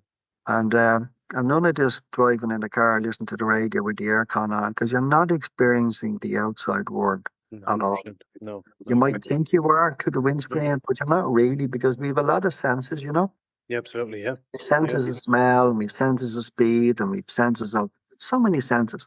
Mhm. And they don't come alive in a car. I No, can assure you that. no. I agree. I totally agree. Yeah, Yeah, yeah. yeah, And I yeah. think that's another reason probably why, like, you know it yourself. You're sitting in a hotel, and 3 or 4 bikers come in, or men or women, and if the helmets, people are automatically drawn to them. Do you know, a busload could come in of tourists or whatever, and it wouldn't be an eyelid behind it. But for whatever it is, people, bikers, they're enthused because I suppose we are probably a certain type of people, I suppose, and they know we're up for it. You know, we enjoy, you know, talking to people and getting out and seeing different stuff, and we'll have a few stories to tell and stuff. But it is definitely all part and parcel of it. And I would say, I would 100%, as beautiful as Ireland is, and it is absolutely beautiful. It's just that extra bit beautiful when you're on a bike, when you can ride around and get all the senses and the smells and the different temperatures and the whole job. If you want to experience Ireland on a motorbike, is 100% the way to do it. And I tell you something else, Brendan. Over the years, right, myself and Liam and a few friends of mine, we would have had trade booths, an average of 8 booths a year in North America and Canada at the annual bike shows. Okay. And the amount of riders that would see that we'd often have to get the security coming down the hallway because the hallway would be blocked with the amount of bikers standing around our trade booth. It was just unreal. No way. The interest in Ireland is just phenomenal. Yeah. And what was the point I was going to make you there? It's gone on my head now, but it is the truth, like it, and definitely, especially for on that part of the world, anyway, because you know a lot of them will have ties and roots in Ireland and stuff. Yeah, I know what I was going to tell you. Sorry, Brandon. Yeah, the amount of riders that told me, "Oh my God, I never thought of Ireland as a motorcycle destination." So just what you described there, and to cap it all off, is our roads. Our roads, by their nature. Unbelievable. We have the twistiest, curviest roads on the planet. We're just blessed that 100%. the old roads that our ancestors put down got a bit of tarmac on them, and they followed the natural flow and big tall hedgerows on either side and rock walls and all that. It is. Yeah, 100%. You get down around Killarney there, you know, for example, and you know you're heading out through Miles Gap and stuff, and there's that. I know it's actually it's a pest and they're trying to get rid of it. Is it rhododendron? The flowers is absolutely like something out of a postcard. It's unbelievable. Brendan, will you do me a favor? Louise said to me in Toronto a few years ago, she says, "Mom and Dad," she says, "would you consider doing a TV show? Are you aware we have a TV show? Are you aware of that?" I absolutely 100% am aware of it, yes. The Celtic Riot. Did you see it? 340 documentaries right now. Yeah. So anyway, I said to Louise, "How much is it going to cost me?" And she gave me the price. And I said, "Are you out by a zero?" And she said, "No." And I says, "For 3 40-minute shows?" She says, "No, Dad, for one." So I said, "Okay." I said, okay, let's just go ahead and do one. Yeah. To make a long story short, we end up making 3. Yeah. It was on Amazon Prime for a couple of years, and now it's on YouTube. So if anyone's looking bored to death some night and they're looking for something different, go onto YouTube on your TV and type in the Celtic Ride. Celtic Ride, right? And it's not your normal documentary. It's about kind of what we do here. But I was anxious when Louise proposed the idea, Brandon, because how can you lie in front of a camera? Like the camera picks up everything, right? So I said to Louise, I said, if this goes out and people don't like what they see, that's the end of Celtic Rider. Yeah. But I had nothing to worry about, to be honest. No. I had nothing to worry about. It was very, very popular, and we haven't spent a penny on marketing since the show was went out. It's just it's unbelievable, That's absolutely brilliant. Yeah. But it's a testament to you. It's a testament to all the work, as you said there. I'm sure there's been some very, very tough times throughout it. It seems to be very, very family orientated. I think you definitely get that feeling when you're over there with yourselves. It's a very family orientated, and you're not in it to make a quick few bob. It's all about experience. No, it's actually. I remember at one of these business one of these like award ceremonies, and God bless them, Ben Dunn was there, and Bobby Kerr and some other lady from Aircom at the time, and Ben Dunn looked up at me and we were up on stage. I was in Bill Cullen's auditorium out in Swords, and he said, "What do you do?" And I says, "We sell dreams, Ben." And he says, "What?" The whole audience went quiet. There wasn't, you could hear a pin drop. I said, "We sell dreams." He says, "What do you mean by that?" And it's just, imagine you're from America or from Canada and your descendants came from Ireland and you know you've Irish blood in you. You've done your genealogy test, you know from your grandparents. Mm. And you want to come over to Ireland and ride around Ireland. And someone sets you up like me with a tour that blows your mind, clean off your shoulders, Mhm. exceeds your expectations in every way. Yeah. Do you ever think that's a dream? And he said, "Jesus, it is, Paul." No, Yeah. and it is telling dreams. It is. It is. It is. There's no other 100%. way of putting it. No. It's not your typical week on the beach drinking beer. You know, the damn shite holidays have become a thing of the past. Yeah. No more adventures now. Do you want an immersive experience? Yeah. You Yeah, know, 100%, definitely. And as well as that, like, I just see them the whole time on the tour buses and stuff, and that's nothing against any of them either. But you're not seeing a no, quarter of what you'll see on a no, motorbike, no. like, definitely going Yeah, around, yeah, and you yeah. get to experience the whole lot. Come here, you do clothing as well. You have a clothing section. You're doing clothing and stuff over there as well. Yeah. We it's an interesting story. We only sell one brand and we only rent one brand. Clem. It's Climb or Clim. It Mhm. should be pronounced Clim, but the Americans call it Climb. Okay. Clim was started up by a guy called Justin Summers in Idaho, and Justin is a Mormon. But Justin retired last year, and the typical Mormon, he was 178 when he retired. I'm only kidding you. But a great guy. But no, I always, since day one, we always had an option for people to rent riding gear because a lot of the people from North America wouldn't have Gore-Tex riding gear. And I remember back in the day, they'd be coming over in leather chaps. Look, can you imagine that leather chaps? You had to wear a helmet, bomb, all that sort of stuff. Not, Yeah. not anymore. Not anymore. But at the time, that's the way it was. Mhm. And all I can say is without naming any brands, and I won't, nothing works that I've ever had. No product works and keeps you dry, apart from Klein. That's it. End of story. Yeah. Every brand I ever had, I had to end up buying Riker rain gear in from Germany, tons of it, and putting the Riker rain gear over what's meant to be waterproof. Yeah. So if the outer shells are not Gore-Tex, it's just not going to work. It's as simple as that. Mhm. So I begged and pleaded for the agency for Klein, and they weren't available in Europe at the time. But about 8 years ago, I got wind that they were opening the European headquarters in Austria, and that they were going to Manchester to talk to some guy in the UK. So I got wind of that, and I phoned Justin, and I said, "Justin, are you going to Manchester?" He says, "Yeah, we'll be there in 2 weeks." I said, "It's only less than an hour flight from there to here." He said, what are you saying, Paul?" And I said, "I'd like to invite yourself and whoever to come over. Free bikes, free hotel, and I'd like you to just get a feel instead of saying no to me all the time because we don't have a retail shop." That was the excuse. You don't have a retail shop. I said, "But we do have a shop. We just work from home." "Yeah, but you're up a little lane way." I said, "Yeah, so what? Bikers will go anywhere. What difference does it make to the product? The product's just the same." "Ah, we know the product's the same, but you have to have a retail shop." You don't have to have a retail shop. In my opinion, people are better off coming up our little lane where we have a nice house, a nice gardens, and having a bit of crack here. Yeah. To town or driving into a horrible industrial estate that's dirty or whatever. Mm. Anyway, so make a long story short, we put them up to Harvey's Point. Do you remember Harvey's Point Hotel there outside Donegal Town?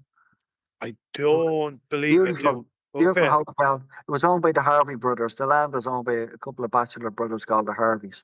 Okay. And, the Harvey brothers, and a local girl there married a very wealthy Austrian banker, and they used to go there fishing. And the land came up for sale, and he bought it and built this magnificent hotel, Harvey's Point. And I put Justin and the second in command, I put them up there for 3 nights. I had them riding Donegal, I had them riding the Inishawn 100 loop. Yeah, beautiful. League Yeah. Loop, the whole long and Yeah. to make a long story short, they came back in here 4 days later. They were both on hand to NC 750s as well, by the way. Oh, yeah. Brand new ones. Indy came. I gave them a second just to kind of dismount off the bike. So I went out to them, "Well, gentlemen, how did you get on?" And they said, "Paul, we were just saying over breakfast this morning that we don't know how we're ever going to ride in America again." I said, "Okay." I said, "Listen, lads, everyone says that to me. Yeah. What's the story with the agency for Klein?" Yeah. And he said, "We are going to give it to you. We're going to give you the whole island for 2 years." to see how you fared out with your sales, right? Mm-hmm. So I asked her, I kind of said to Justin, so what's the normal purchase for a small operator like me? He said about $60,000 to $80,000 will get you a few things, right? I says, right, what happens now? He said, well, we have to set you up with a client dealer portal so you can see everything, the price of that.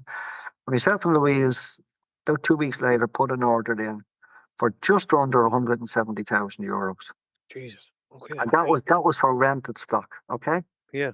So here we are, and I paid up front that day, 170 grand, because I wanted the stuff that much. Yeah. And 7 years later, 8 years later, most of that stock is still in the other room for rent. Yeah. And it looks like brand new, and it's still waterproof. It's incredible. But what happened to me, to tell you the truth, I wasn't 100% gone on the retail. But as soon as it got out that we had climb riding gear, it became a business in itself. Okay. And now I don't know if you can see. I'll just grab this camera here for You one can, second. of course. Yeah, work away. Yeah, for sure. Yeah, yeah. Can you see the room there? I can absolutely see the room there. Yeah, absolutely. Yeah. That is all climb, right? Jesus. So we have about €500,000 worth of climbing. Yeah, and it sells like hotcakes. Yeah, I haven't used it myself, to be honest with you. But there's two lads in that's in the club with us and they've been on the podcast with us. Lads, you may know Tony and James Moore. They're on motorcycletraining.ie, you know the lads.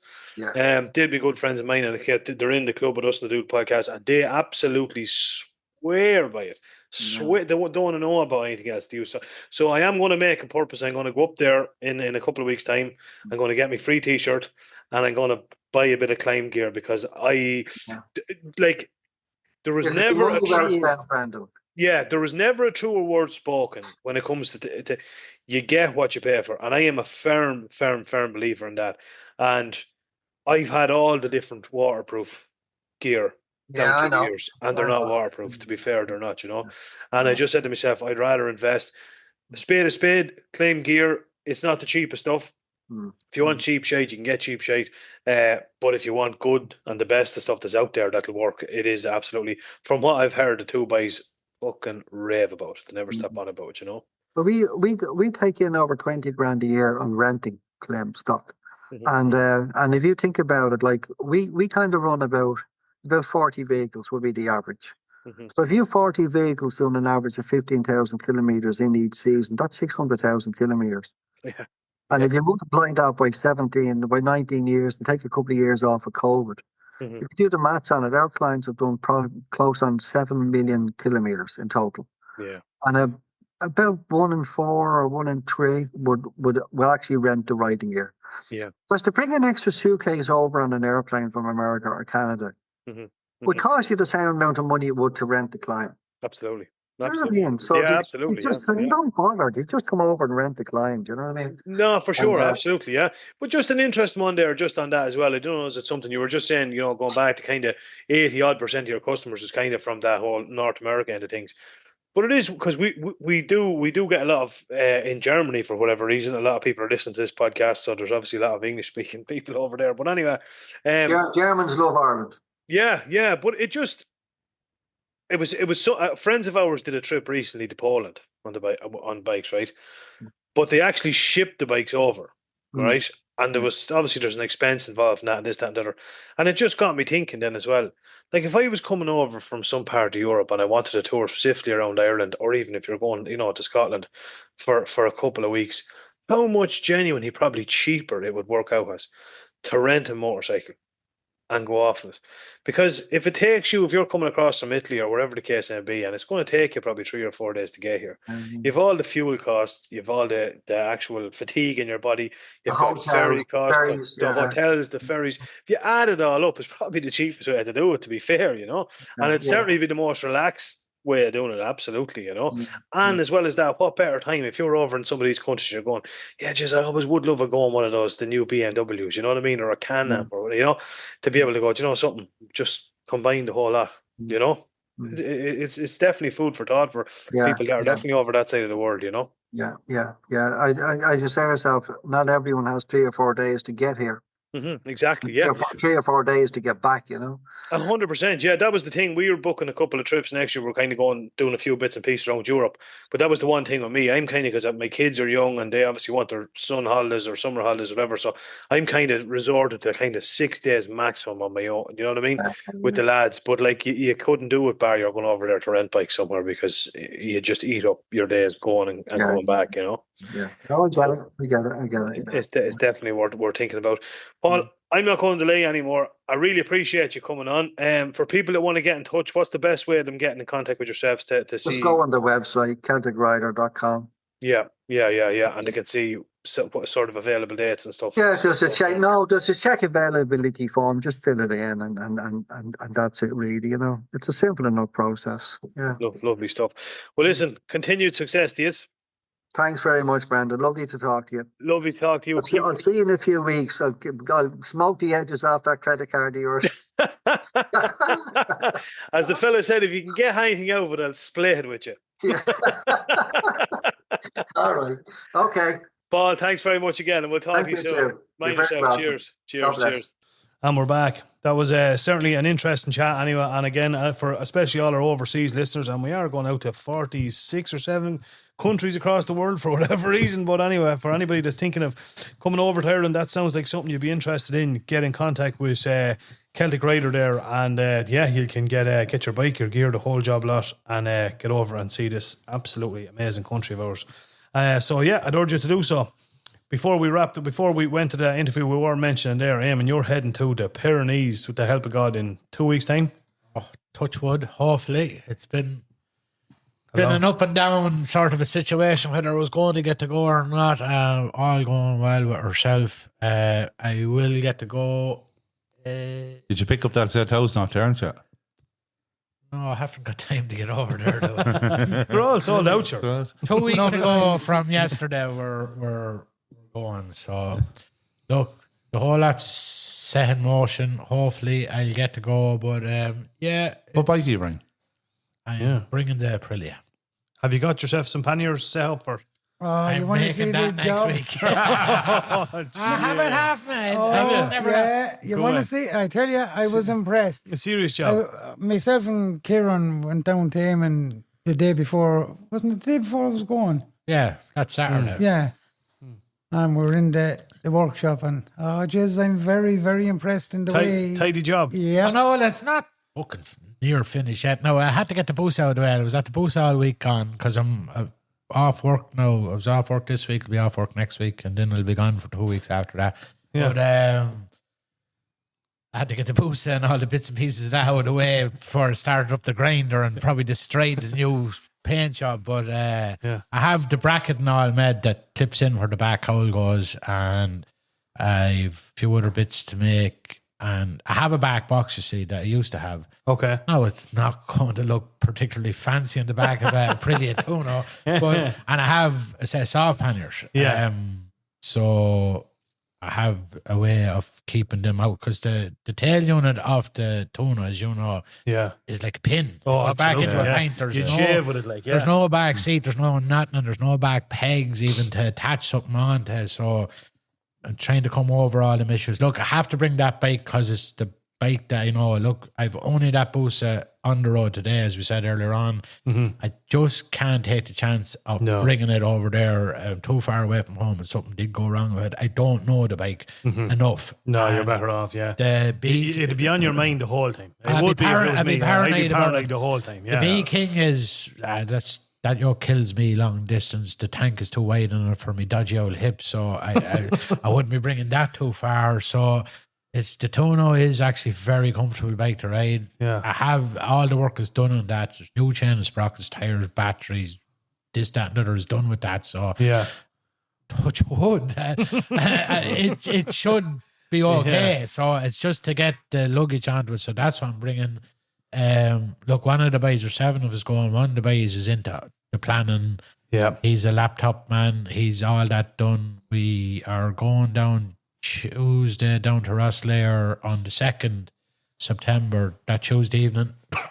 Staying in Rosslare that night, and the boat into Bilbao on the Wednesday morning. a day and a half or something over to there. Then we have our first destination planned when we get there. I think it's a 2 or 3 hour ride. Don't even ask me the name of the place, but we have accommodation booked there that night. Nevin. Yeah, but we had a meeting there a few weeks ago of guys had maps out and this and route planners and blah blah blah, thinking of going this way up into the Pyrenees and around this way. Blah. I just go with the flow, but we booked the first one there and then for the first night, and I think it worked out at 50 or 60 euro a head. Jesus Christ! Like, it's not grand, big money like that, and that's probably what you're going to be talking. And that was a proper hotel, like, and proper parking for the bikes and everything else, breakfast and all included. So that's the gist of it. Then obviously that night when we get there, whatever time of the day it's going to be, we'll plan our next destination. Yeah. We're there for I think we're going for 2 weeks, but there's nearly 3 days of that on the boat, like, a day and a half over there. So we're there for around 10 days, something like that altogether. It's going to be some trip, man. I couldn't look for the boys are all every other week. Jason getting excited now is coming close. I couldn't make any plans or decisions with herself, been so sick. So I just say I'm not going there, boys. I'm not even thinking about it just yet. Yeah. I'll wait until the time comes and then I might get excited. So I'm fucking last minute Paddy as usual. Now we have I was on to you there the other week about the comms. Oh yeah. And the chap that's doing a lot of Eddie Brennan, that's doing a lot of the organising and the booking and the planning, he had been through all them with the find who come, and the cardio Neo was coming up the best because it's a grid for up to 15 riders or something like that. I think. Shit, right, okay. So we ordered them all here. He ordered them online here. That Lewis, I think Lewis.ie, ever see that bike crowd? I did see that. No, that's not a bike. They do everything. Yeah, but they do a bit of everything. Yeah. I I seen that Lewis and I was thinking, is this a fucking scam? Because No, they're like that FC Motor or something like that. Like they're kind of similar sort of a site. So he was going on checking them out. I was checking them out, this, that, and other as well. They can range from €280 each to 300 and something to 400 and something. Some sites you'd see they seem to be a whole lot more dear here, but the way he done it is you can buy a pack of 2. Yeah. So there's 7 of us, so there was 3 packs of 2. Yeah. And then 1 single. Yeah. It worked out at it's costing us €230 each. Oh, but yes, that's not so bad. So well, the whole lot of us can link together. Then the 7 of us now. Hopefully they're going to be here. They're only ordered last week or whenever. Hopefully they're going to be here before we go. Yeah. But that's just to have them. So it's better off having. And look, you'll always they'll link to any other one as well. Yeah, there's times now you prefer you didn't have them. Well, I probably will keep mine switched off a lot of the time, especially if I'm out with Charlie. But it's weird, man. No. Whatever way it works, we can. It's very seldom we can get Chad to pair to ours. Whatever. I don't know why that is. I don't know. You know more about how they work than Charlie does. It's just Chad. Charlie, that's doesn't terrible. work sometimes. Just go to know. Is it definitely on, Charlie? Let me just push that one. Oh, you forgot to charge. Scandalous. Computer says no. I know. Yeah, but no, they are a great job. Like they're especially for the likes of that. Yeah. And look, they will work with any other. They'll work with your ones as well. Yeah, the law will work down it. Look, it's a thing. I suppose over the last few months or whatever, lads are gone a bit mad. Well, I had to get stuff from my own bike and that as well, but. Lads getting tires, lads getting wet gear, lads getting this, lads getting that, these. And lads are saying, Jesus Christ, I've heard a lot of money spent here before I go anywhere. But I suppose you have to look at it in a way. You do it once. 100%. Obviously, your bike's going to fucking need tires and changes. But all the gear, you'll have that. Like, you'll have it because you're either going to love this or hate this, and you're more than likely love it, and you'll get the bug for it. You want to go back next year, so you will have all that stuff. So 100%. The initial cost is the big outlay off it, and sure, look, that's part and parcel of it. But other than that, like there's a mate of mine. He lives in England now, but he's originally from up beside me, and he goes over every year to different parts. And I was talking to him here the other week to say, you bring much clothes, right? Because you'd be wondering, how much do I need for 2 weeks? And I don't want the panniers I'm bringing on the tuna or soft panniers. Yeah. But they're probably as big as normal panniers, really, because a lot of the normal panniers are not terribly big inside. No. You just get a little bag. You see the ones in my Triumph. They look massive. You'd fit fuck all. Yeah. You wouldn't. The side box you'd fit Because fuck when we all. went over to the TT last year, one of the boys that's going on this trip to the Pyrenees, I brought the tuna over there and I had no luggage on it. He said, look, we're only going for 5 days or whatever.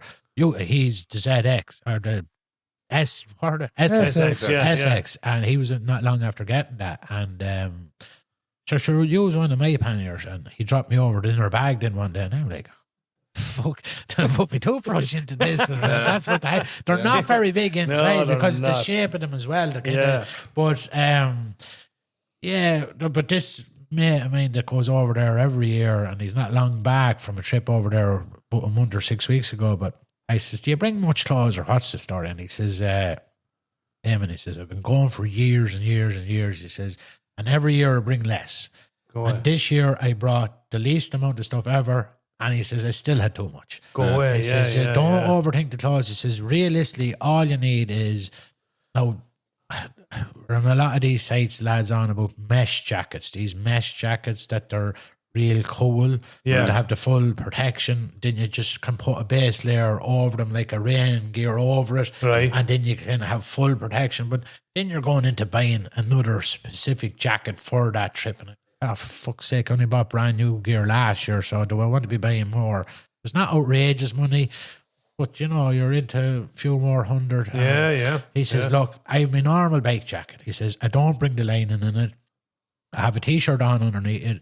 He says, it can get very cold up in the Pyrenees sometimes. He says, just depends. He says, I have a polo neck, long sleeve polo neck. He says, I bought it about 10 or 12 years ago. He says, and I still have it. He says, I stick that on. He says, that extra layer, great job. He says, when you go up just under your jacket, and then the wet gear, obviously, if you need it, he says, I have all that in one pannier. He says, just stick that on over. He says, bring enough socks, enough jocks, and a few t-shirts for the week. He says, you laugh at this one. He says, well, me and a few of the other boys do. He says, when we get to our destination, hotel or whatever it is, get into the shower, he says, with your jocks and your socks on, and you can wash them in the shower. He says, bring them out, tie them on the crash bars of the bike. He says, they'll be dry again morning. And then he says, I've one lad that comes with us. He says, he brings all his worst jocks that he has, he wears them and fucks them out. So I suppose you can do that too. I can just see a picture of these bikes heading across Ferries and they have shitty underpants. I tell you one thing, nobody be robbing the bike at night anyway. 100%. That is 100%. I said, he said, you have plenty of like supermarkets and stuff like that. He said, you go in, you'll pick up t-shirts and socks and stuff like that if you need them for fuck all. Yeah, 100%. 100%. Buys, even in Spain, there buys. Were you in Spain? T-shirts €3. But, No, the Pyrenees ain't going to Charlie. That's in Spain as well. Yeah. No, but what I'm saying It's is, the truth, though. You could do it. I'd be for fuck all. you could actually leave here. Yeah. Don't bring a fucking bag with you at all. Yeah. You'd buy all your old t-shirts and just leave them over there. Yeah, but you're right, but the only browning part of that is you have to get over there and have to go, or even go out to the shop here now and get this, that brown. You have to go every evening to buy something. If you brought just keep turning the jocks inside out. Well, back to front as well. Back to front. No, and if you throw them against the wall and they stick to it, you may do something. Leave them there. Go over and buy new pair. But that's literally what he said. He says, bring a pair of old Crocs with you. He says, for going to an old restaurant in the evening, Crocs or something like that. You don't wear Crocs. I won't be. He does. Do you have Crocs? The Harley bikers. I heard it here first, folks. But you won't be fucking Crocs. I don't have a pair. I wouldn't be able to wear them in my dodgy hip and kill me. But you don't want to be walking around with your fucking bike boots all day. 100%. But then again, like I presume the time of year you're going as well, you're going to be, most evens be a pair of shorts and fucking. But that's all. Yeah, bring a couple of pair of shorts or whatever. Bring a. Are you bringing money? He's bringing a few like spanners and. Oh yeah, Willie, as you know, he's a mechanic. He's bringing allegedly.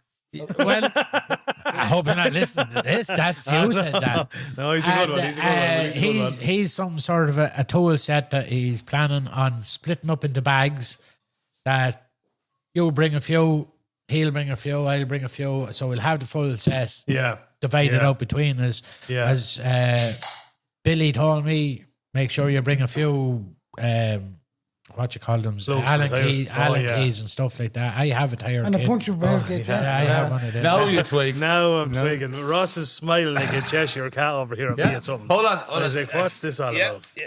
What happened last weekend, Brent? You tell him. You're the one. You're the one telling the story. Where did we pull up?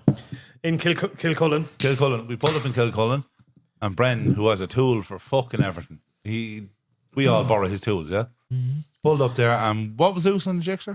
The foot peg, the left hand foot peg. Foot peg. Was loose. Jesus Christ! Anyone have any tools? He took out. Did you have some? I had a spanner. He took out with players. Do you remember years ago I used to get them kids tie kits? They were lovely. They came in a timber box with the chisel. Do you know the players? I shared on Facebook here a few weeks ago. Who remembers this from their childhood? I always wanted one, but Santi the cunt never brought it. Yeah. Well, that exact players. But no, he handed it to me and I was like, quid. What am I supposed to do with this? But I have to say, was it made of plastic or timber? No, it was made of steel, but it was like made out of old recycled fucking bean tins. But it done the job. Got me out. Like it was hanging off it, and I was able to just get in enough and put a squeeze on. So there you go. I have to say, now fair play to you. How would a mechanic's bike end up in that situation? Because I'm too fucking busy fixing every other fucker's bike. That's So why you Don't use that excuse. Bollocks. Folks Him giving out about bits of my bike falling off up the north. Didn't do me pre-checks. Come here. Yeah, but that was originally his Who bike. wanted that bike? Exactly. It was grand. All the drops I you said, gave who it. wanted that bike? I keep saying this. Nah, you're not meant to bounce them off the ground. That's when stuff gets loose. Do you know what I mean? I gently placed it on the ground twice. Are you bringing your little booster package, your compressor? Oh yeah. Oh yeah. Have you a USB charger port on the pretty? Yeah. You want to? Have you got a good phone holder and all? I have that one that I have on the Bee King. I won't take it. No, this is a good one. I'm taking that off the Bee King and putting it on the Aprilia. I'm thinking of getting a quad lock. If they're listening here, I would like one as well. Yeah. Just are fucking dear. They are dear, when man. you start adding up all the bits, I was like, piece, should that say piece. 38 euro, and I was like, oh, that's just the actual phone holder. Yeah. They have to get the bracket. It comes to 100 and odd. I know. But with that, you have to glue the bit on the back of that, don't you? No, you get an a actual case. case. That's the quad lock, no? No, that's just like a fucking. It looks like the quad lock. That's just for some people can't rob your phone out of your hand.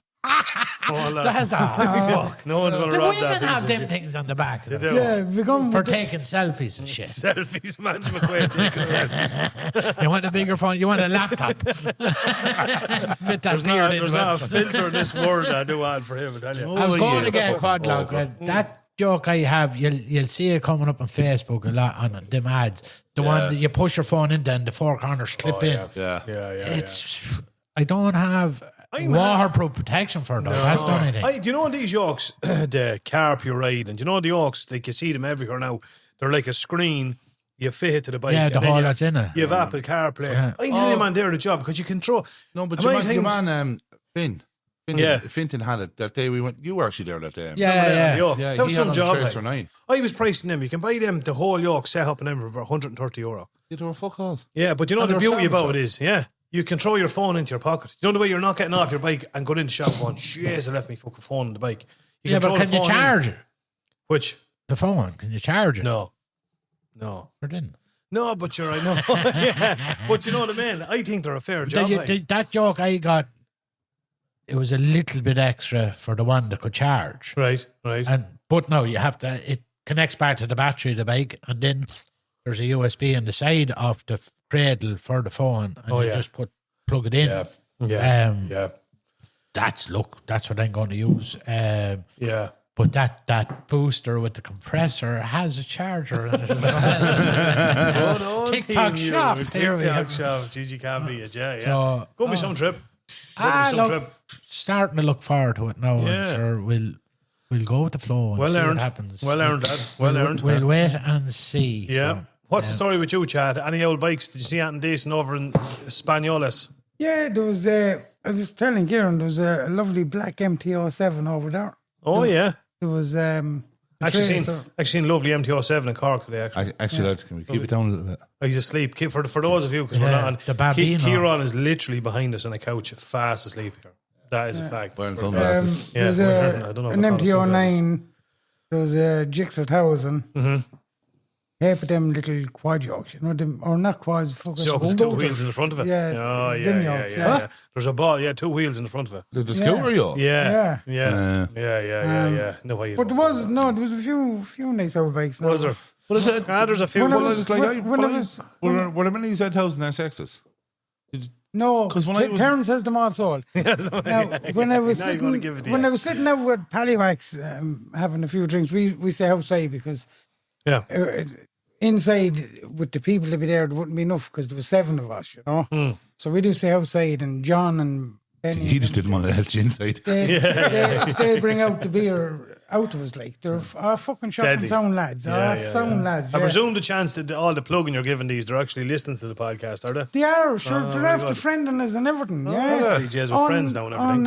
On TikTok. Oh, and yeah. On TikTok. Is it TikTok we're on? TikTok, we're on we're on TikTok. TikTok. We're on everywhere. We're global, man. We're global. Yeah, On but whatever every social anyway. All the media. fucking shite. Still don't whatever. have TikTok on. Sp- Did you put sp- TikTok on the new thing? No, we didn't actually. No, we need to. Well, come here. Speaking of which, I don't know. Does any of us actually watch the MotoGP? Would you be a MotoGP? Would you watch it if it was on? Or No, if it was on, I wouldn't go specifically to look at it now. I'd rather look at the road racing. yeah, no, so would I. But I made a conscious decision to go back watching the MotoGP. Watched it last weekend at Assen. Now I haven't watched MotoGP, lad, since Valentino Rossi was racing, which is a few years ago now. Yeah. He's his own team and stuff. And I kind of got mad into it, and I'm listening to podcasts and stuff about it and all that jazz. But like Ducatis, man, are just fucking dominating. The biggest bikes now in MotoGP, Ducati and Aprilia. Honest to God, I swear to God. And that's bad. And you dogged Aprilia here on a podcast here about 2 or 3 podcasts back. I was actually meant to ring you the day I listened to it and say, I don't remember who that. the fuck do you think you are saying things like that about Aprilias? I don't remember saying that about Aprilia, 'cause I like you Aprilias. fucking- yeah, you do. I do. I like that. I like You're trying. I like the RSVs and stuff. But yeah, no, I was back looking at it, and Jesus, man, it's unbelievable. Just going through some. The fastest bike around it, top speed was the Aprilia, 214 mile an hour. Around Assen at one point, 214 mile an hour. man. GP bikes is a different level. But they're changing it, I think, from what I can hear. They're changing some of the rules. You know, they have this ride height now. Yeah. Do you ever see them? So when they're taking off, they drop it. It drops like a fucking, and then depending on where they are, they just. As far as I know, and don't quote me this, they're doing away with that. Right. So they're kind of trying to make it more interesting. Do you know what I mean? More because now it's just like the bikes are that finely tuned. Do you know what I mean? I was listening to some of the podcasts and some of the stuff, man, and the way the bikes are set up now, it's bananas. The technology that's into them, absolutely unbelievable. And then they're on about like Ducati with the Desmodici, the valve system that's on it now. Like that stuff, like that's a long time out now, but that's fucking mad. But Yamaha, man, Yamaha are fucking nowhere. I think I could be wrong in saying this, but in one of the MotoGPs, like the Yamaha team were like the second last, third. Or last, kind of fourth like the lad of the. yeah, but like they were like Yamaha. Like I remember when Rossi and Jorge in the Lorenzo day, and that were on it. Yeah, they were unbelievable. It's all Ducati. Marc Marquez, I think, which I never actually liked at all. But when you hear a bit of his backstory and stuff, I kind of have a bit more admiration for him. But he's just blowing them all out of the water, man. I can't remember, he's 100 and something points ahead of the rest of them. So they reckon by Japan, I think it is, he'll have the championship won. But it's interesting. The whole point I'm saying is, I haven't watched it in years, got back into it, and now I'm absolutely addicted Well, I to it. suppose I don't look, this be only my opinion. I don't follow MotoGP. I'm not big into any of that racing ratting. But I suppose a lot of that, yeah, they want to prove themselves to be the best, whatever. But also, it's the spectators looking at the races saying, Jesus, them Ducatis are serious, mate. Because everybody, realistically, and I was the same myself before I got that Aprilia, everybody is Jap. Yeah. Jap babes, Jap babes. Honda, Kawasaki, Yamaha, Suzuki. Yeah. And they've always dominated the market in the normal Joe Soap's bike and on the track as well. Yeah. Then I suppose Aprilia, Ducati, and the likes of them have to break into that market. So they're now, I suppose, they're putting everything into it to make. Yeah. But like, you want to go and get a what you call it, Pingali or whatever. Oh, yeah. It's one of the fucking dearest bikes Oh, you'll ever sure. fucking buy. Like, 100%. Yeah. 100%. Yeah. Then they're high maintenance, all them yokes. Like, of like. You see, we see it from our perspective, which is in Ireland. But like, motorsport in general is fairly small here relative to other parts of the world. Motorbiking then again is smaller again. And even the likes of new bike sales for the likes of Ducati and so because we don't see a lot of new Ducatis on the road, and you're thinking, they're an expensive bike. But that's just here. Like, you go to other parts of Europe and you'll see them on your own. They're fucking everywhere. They are expensive. And they are 100% they are. But like what I'm saying, like that with the MotoGP. MotoGP is huge all over Europe, and especially in Italy and that, because they've had so many. And France now with Zarco and stuff, and Aprilia. But like exactly as you were saying, that's at the bottom line. Why are they putting all this?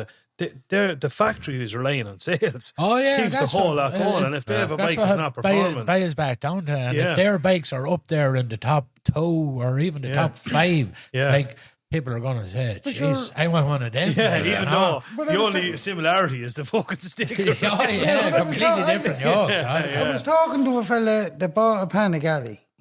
Okay. 40 grand. Yeah. Second hand. Yeah. Not brand new. Yeah. Fucking second hand. Yeah. And when he told me what was into it every 12, I nearly got sick. Yeah. No, look, they're one of those things. I suppose it's like, I don't know, you could compare to some lads with certain brands of cars. Some lads just always wanted Ducati. Do you know what I mean? It's just the way it is. The thing that turned me off the belts, man, the cam belts, that turned me off straight away. Jesus Christ. So I give you a scenario of expenses. When I got that Tono, I don't know how long I have it now. It must be 3 years or maybe it's more. It could be 4. I forget. But I had the SP blade and it was just crippling me with the bad hip.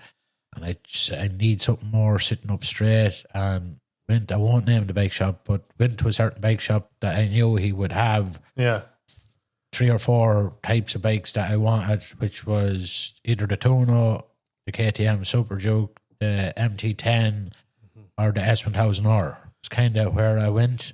Them 4 bikes, and there was a brilliant YouTube video of 4 lads riding the 4 of them and testing them and this, that, and they all came in their own certain areas of. They were fairly level across the board. Went to this shop. And the KTM, I needed a step ladder to get up on it. It was just way too high. And I like my feet down the ground with the bad hip. So fucking. Have you a bad hip? Yeah, very bad hip. Sorry, I'm after saying that a few times now. Don't tell me you thought he was drunk every time you seen him walking. But I thought he was walking on a footpath. So fucking. Anyway, long story short, I settled on the Tono. I had it only a couple of months. I had about 1,200 kilometers in it, and we're out for a spin one day, a gang of us, and good old spin. Remember that one? Yeah. Tony and all, and allegedly we were tipping it. We were about 60-ish. But kind of the riding we were doing was kind of, deep back roads, nice twisty stuff like that, and third gear was too low. 5th gear was kind of too high, and kind of in around 4th gear was kind of nice, sweet spot with it. And next minute, that yoke started to slip. So I'm like, what the fuck? And up into 5th gear was all right, but it was too high a gear. Back down into 3rd gear was just too low, and I'm like, into 4th, grand. Then give it a bit of holly, start slipping like fuck. By the time we go home, we were a good bit away from home. When we came back around towards Kinnegad and that, it was starting to manifest up into fucking 4th gear, or 5th gear, and I'm like, shit. So long story short, gearbox. I brought it to a very good lad, and he stripped the whole lot down. It went on for months because a lot of parts are in back order, this, that, and the other, but €3,150. Jesus Christ, man. To do 4th gear and 5th gear. How old was the bike? So 2018, and Yeah, but what was 4 it? years ago, it would have been. It was about 3-year-old, was it? 2-year-old? there's only 12,000 kilometres on it. Jesus Christ. Did you get any warranty? It was gone outside warranty, but I was well under warranty. It was gone outside of warranty in time, but it was well under warranty in mileage. In mileage. He wouldn't stand over it anyway, so it's a Punch shop. never was I Punch, will never darken his door again, Yeah, and it's yeah, a yeah. well-known shop. But I won't say. No, it. no. But, don't. but that was the sort of money. There was little needle bearings on a plastic housing, right? A plastic housing with needle bearings on it that wouldn't fit over your little finger. They were that small, and they were 70-something euro each. Boys. I think fourth gear was about 300 quid. It was. I have a box at home, no bigger than a shoebox, and it's only about half full of all the. But no, he went through everything. Yeah, but you're better off. Oh, it had to be done. And, but I'm like, you wouldn't think there's a couple of €100 in this box, but it was like 3,150 euro. Now, obviously, that was his time. I got the valve clearance done, got it fully serviced and that as well. But I think parts in total were somewhere around $2,000 or a little over $2,000. So that's what you're getting into. Yeah, now, it's sure, that's the probably, thing. I don't know, maybe Honda. I remember a mate of mine had a ZRX. Wasn't it? I think it was 1100 at the time. It was a good few years back. There was ZRX 1200 now, but it was 1100 I think at the time. And the gearbox, he had gearbox trouble with that. I think it was third or fourth gear or something at the time. We took the engine over at home, my shed, and obviously I was never going to go near a gearbox now. That'd be, I'd take an engine out, but I wouldn't go into it. And we brought it to a bike shop, and they done the gearbox in it and gave it back to us, and we put the engine back in. But it was 1,000 quid that time. Yeah. And that's a good few years ago. And so look, mine sounds outrageously dear for the Aprilia. Maybe it's fucking not. No, I don't know. No, but now when you're into that end of it, things like, You know, when you get into like, and you say to yourself, Jesus Christ, you'd buy a motorbike for that. Oh, yeah. Oh, You're but right, sure- you would, yeah. But sure, 100%. poor old Ross is going to find it out. Yeah, I was just thinking the exact same thing. I was just And that's only for the fucking fields. That's a soften his cough anyway, I'll tell you that. Holy shit. There'll be some spluttering now. Oh, shit. Another part, another fucking part. Yeah, it is all money. Speaking of bikes as well, I do want to say as well, I was looking at a YouTube video there the other night. A lad testing the new SX are gone to 1100. Yeah. We seen them at the Birmingham show last year. Yeah, he done this lad, the particular lad, done. It's the Wales 500. Now I think it's the Wales 500. He done. No, it's not the 360. It's the 500 he done. So I don't know whether he's done this himself or whatever. But the thing was, he had to do it in 2 days. And he done it, and he just went through it. Yeah, but jeez, man, I'll tell you one thing. They're a fine-looking bike. They're actually less powerful than the 1000. Are they? They have a bigger capacity. They're 100cc more, but they're actually less. They're lower horsepower, I think, as far as I know, than the 1000cc. They look class. Oh, they do look class, man. 100%. They're absolutely deadly. Yeah, they're deadly. Speaking of bikes, and then before I forget, Terence Healy was on this week's bike of the week. Man after my own heart, boys. 2015 Triumph Street Triple or 675. Check it out again on TH Motorcycles. Beautiful. They are a gorgeous bike. In fairness, the Triumph Street Triple. Oh, you can't beat Triumph, lad. Absolutely. You said here a few weeks ago, and you were talking the last podcast when you and him were talking about what is the best touring bike, blah blah. And I said, oh, Jesus Christ, this broken record playing this over and over again. And you said you didn't like any of the new Triumphs. No, I didn't. No, I didn't like the new Tigers. No, I said I didn't like any. Well, what I meant was I wasn't gone on the new Tiger, the 1100 or the 800, the 1200.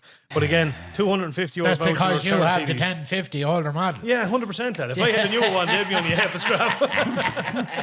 It's all I can afford, boys. It's all I can afford. How would you wish? Will you leave me alone, will you? If I had your money, you'd burn me on. Oh, leave me alone, will you?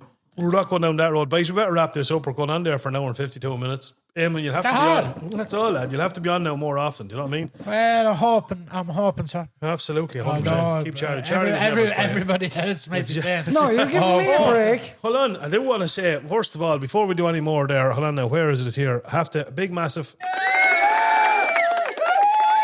What?